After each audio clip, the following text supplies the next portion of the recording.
outside. It's caught. The Seahawks win the game. Holy cow. I was hoping that we'd get a chance to be able to go back, and here we are. Go Bulls, Red! Hell yeah! Go Bulls, Red! Hell yeah! Holy catfish! This is what you live for, dog! Now they're cooking with gas! An NFC Championship at Lumen with the 12 behind us. Doesn't get any better than that. This is obviously the biggest game right here, and it's time to finish it off this time.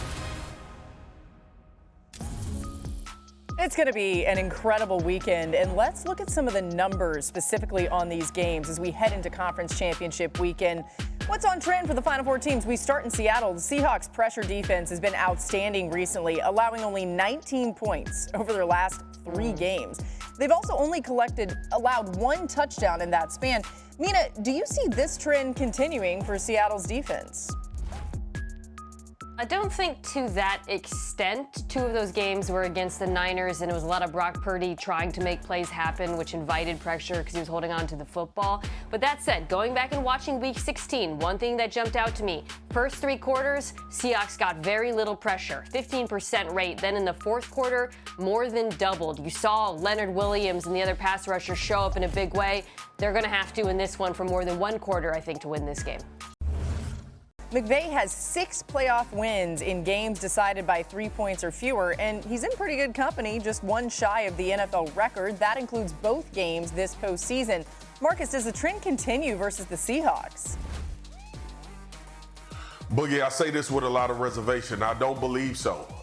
The LA Rams have been teetering these last 2 weeks in the playoffs. I don't think they walked away with a ton of confidence in their performances that they put together 2 weeks back-to-back. And now you get the Seattle Seahawks at home, the 12th man, one of the best defenses in the NFL, the best defense left in this playoffs.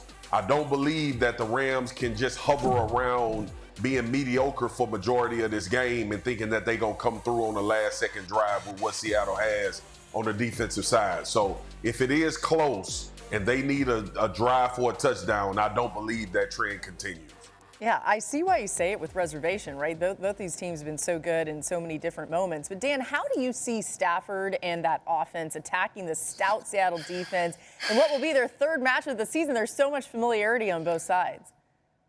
Yeah, we've broken this game down in and out all week. There's 13 personnel, the pressure from Seattle and the way they tackle and their edges and the way they'll pressure.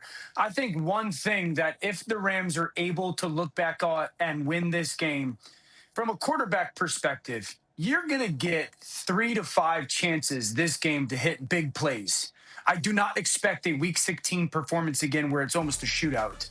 You got to hit them. You got to hit the big plays because this defense is just too good. And if you drop back and you have these misses, this defense is going to hunt. And so this isn't going to be something where Matthew's got to hit 10 of those explosive throws, but you're going to get a handful of opportunities to make them happen. When they're there, you got to make them happen. I would say the other thing is this.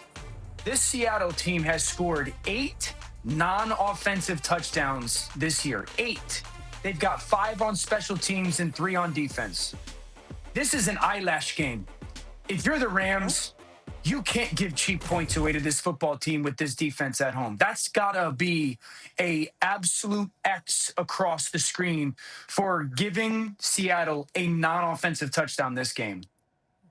Yeah, I mean, this game turned on a punt return from Rashid Shaheed in the second meeting in Seattle. And we watched the way the game started against the San Francisco 49ers for Seattle as well. I do wonder when Mike McDonald watches the tape, it sees the pressure packages of the Carolina Panthers and the Chicago Bears affecting the Rams' protection and Matt Stafford in the way that it has the last 2 weeks. How much do they ramp that up? And a person that I think everyone should be paying attention to is Nick Emanwari. I mean, he's the slot guy that can move around, play second level, be one-on-one with tight ends, add pressure, and he's also involved in a lot of their disguise packages. So I want to see what his utilization will be and how that will affect Matthew Stafford. And it goes to Dan's point about not missing. He'll have opportunities, Matthew Stafford that is, to hit some of these holes in the blitzes and the blitz coverages, but he has to make them count because there won't be many.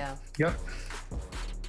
You know, the blitzes are fascinating to me. Ryan, you talked about the Rams struggling against those in the Chicago game, because when I went back and watched 16, Seattle also blitzed their DBs a few times. But one difference was that I think is really meaningful. They did it when Stafford was in the gun and he torched them. When he turned his back to the defense and had a pass rusher in his face, he struggled, as he did against Chicago. So I think for Seattle, that's a way to get him out from those under center looks, because he was able to kill them with play action as he has all season long. So then it becomes Matthew Stafford in the gun, treading this defense. There's no, he's the quarterback who's certainly capable of doing that. But to Dan's point, he's going to have to hit on a few big plays out of those looks. It's not going to be as easy. Yeah, I'm also interested to see, guys, how much. Obviously, we know Puka is going to have high usage in this game, but how many ways can you find opportunities to get him the ball, and can you make them pay with him on some of those blitzes? Obviously, they hit the little over route with him that went for a touchdown late in that Week 16 game, and just kept kind of needling at that spot. I'm just interested to see the adjustment from Mike McDonald. RC, you bring up a great point with Imamura, because one, you do want him pressuring with the speed that he brings off, but if they get in 13 personnel, do you want him matched up on some of those tight ends and not giving away so much size? It's an interesting chess match. I think the reservation that we all have, and for everybody that's been watching the Rams, they have not been the normal performing offense that we had grown accustomed to for the past 2 weeks, which gives you a little bit of concern going into this game after you seeing how dominant Seattle defense has been. I think for Seattle, Marcus, to just pick up back off what you said, you got to bring Puka down. He killed them with the ball in his hands, as he does everybody I know. But McVay made a focus to go after the linebackers in Seattle. You mentioned the crosser, for example. If that happens again, you cannot if you're Seattle, you can't let an 8-yard completion become a 15-plus yard one. God, he's so and to that, then Ernest Jones has to have one of those games we saw last week as well then. Ernest Jones, if you look at a lot of those plays from Puka, the dig for a touchdown late in the game, Ernest Jones was the hook player there. He catches a glance early on in the game as well. Ernest Jones is running middle runner. And so those are going to be plays that Ernest Jones has to step up on, because it did seem like Matthew Stafford and Sean McVay targeted that area of the field. Yeah, Stafford had 27 passing touchdowns versus the blitz in the regular season, none in the postseason. We'll see if that's able to change. By the way, you're not getting this analysis anywhere else, people, so take it to heart. More on the NFC matchup between the Rams and Seahawks. Let's welcome in Lindsey Theory and Brady Henderson. Let's start in L.A. Lindsey, what's the feel around the Rams practice as we get closer to this Rams' third matchup with Seattle this season? Laura, I spoke with Sean McVay today, asked him what he's sensed from his team as they prepare for the NFC Championship. McVay tells me it's business as usual, and he loves that because consistency is important in these moments. Here's what he wants to see from his team: to be able to go cut it loose and have no regrets against what he calls a formidable opponent. So that's the mindset. As for the keys on the field, Matthew Stafford says they need to play fast, physical, and aggressive against this Seahawks defense. Stafford says he's certain the Seahawks will have something different to present them. He says that's always the case, and the key will be how they adapt to it. As for the Rams' defense, Jared Verse says they've had success against Sam Darnold, which includes 6 interceptions, because of their approach. As for whether we'll see a different one this third meeting, Verse says the way we do things is just how we are. We are not going to change anything up. Now to Brady with the Seahawks. Thanks, Lindsey. One of the big talking points with the Seahawks and their top-ranked scoring defense this week is getting more pressure on Matthew Stafford. They did not sack him in either of the 2 games against the Rams this season. In fact, those were the only 2 games all year that Seattle's defense did not register a sack. Pro Bowl defensive lineman Leonard Williams said one of the keys is to be better on first and second down than they were in that Week 16 game in order to force the Rams into more pure drop-back situations on third down so that Stafford can't simply get rid of the ball quickly before the pass rush arrives. Now, that game did start to turn in the second half when the Seahawks began putting more pressure on Stafford. As defensive coordinator Adam Dirty said on Thursday, the pressure and the hits, they do matter in terms of affecting quarterbacks, but the Seahawks are hoping that pressure translates to more sacks on Sunday. Laura? Yeah, I think for me, for Seattle, everything flows from their ability to run the football, and this has been what's kind of rejuvenated the offense a bit as of late. And they ran the ball really well on LA, and then the play-action pass flowed from that. They hit the screen to Walker. You talked about the throwback, the leak pass to Barner. Rams in that game played a ton of base defense, and they got shredded in it. Now they're coming off of a game versus Chicago where I thought they were excellent against the run. Some of that was Cam Curl coming into the box a little bit, but they've got Quentin Lake back. So I think for Chris Shula, the question is, do you trust your lighter bodies to stop the Seattle run game? Because if not, I think they could get thrown on again.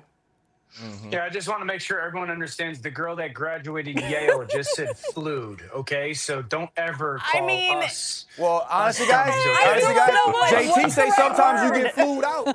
You be getting flued out, too. Okay, you mean all kind of stuff. Okay, you know what? I wasn't going to air this out, Dan, but you thought glutton was spelled gluten in the group chat. Yeah, so he did. I have receipts. He said gluten, but he spelled it gluten. Yeah, that's bread. Hey, you know what? By the way, Dan, you just sacrificed your time, so we're going to put up our game picks here instead of listening to you. But we will go to you here because Dan is rescuing us. We have 4 of us on the Seahawks. Dan goes with the Rams. Why, Dan? Why are you going there, other than Stafford? I'd rather be wrong than unloyal. I like that. That doesn't, that seemingly. I love it. Wait, unloyal is not a word. It's disloyal. You never played for the Rams? You ain't played for the Rams. That's my friend. That's my friend. I want to see him go win it. I'd rather be wrong than unloyal. I think unloyal is not a word. I think you believe this games too, and I said whoever played the best. Disloyal. So do your thing. Disloyal. Do it, Dan. Enjoy the weekend. We'll see you guys Monday. It's going to be a great weekend of football. What, Dan?